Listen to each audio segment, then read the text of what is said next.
Some of you may know that I am a mythology major, and as such, I'm actually retaking a class because my mental health was so bad last year, and that was last year.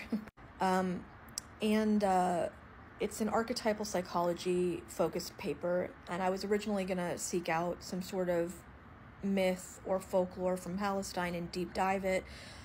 Sadly, I can't find anything. I've literally found 2, borderline 3 different mythologies or folklores, and they are extremely brief. I'm talking about a couple of paragraphs.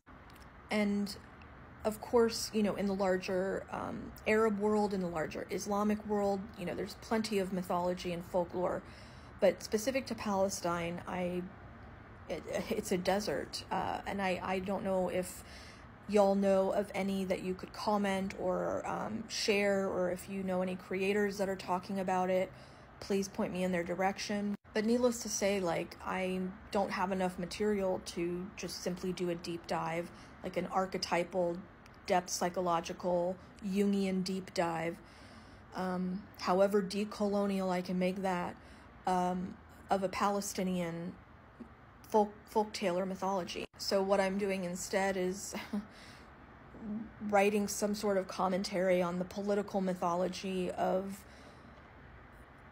how is not real is literally an imaginal place. It does not exist in space or time, literally does not exist, and it also is just an imaginal construct of consciousness, and of course how that is affecting the peoples of Watermelon.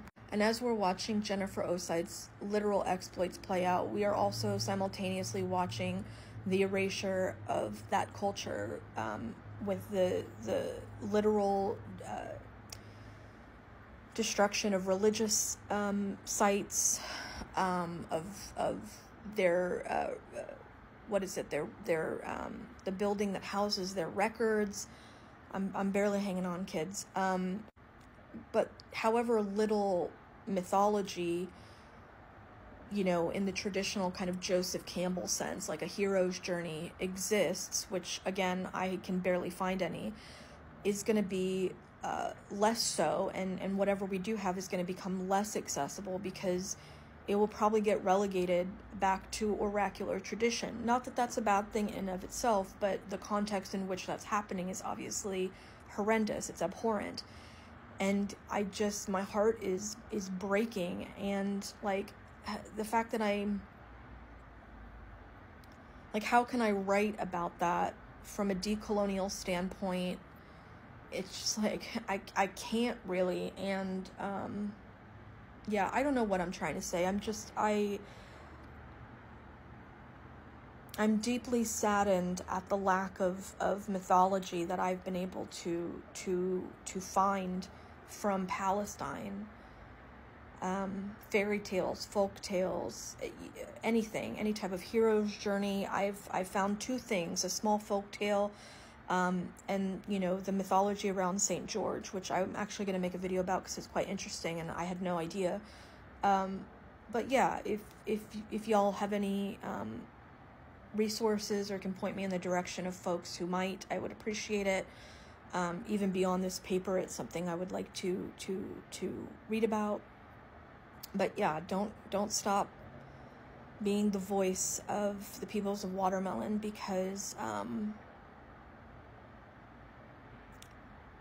yeah, we're watching their personal mythology play out right now, and we have to be the storytellers, we have to be the record keepers, the archivists, we have to be the holders of their myth, archetypally and literally, like their personal mythology that's playing out. Yeah, I don't know.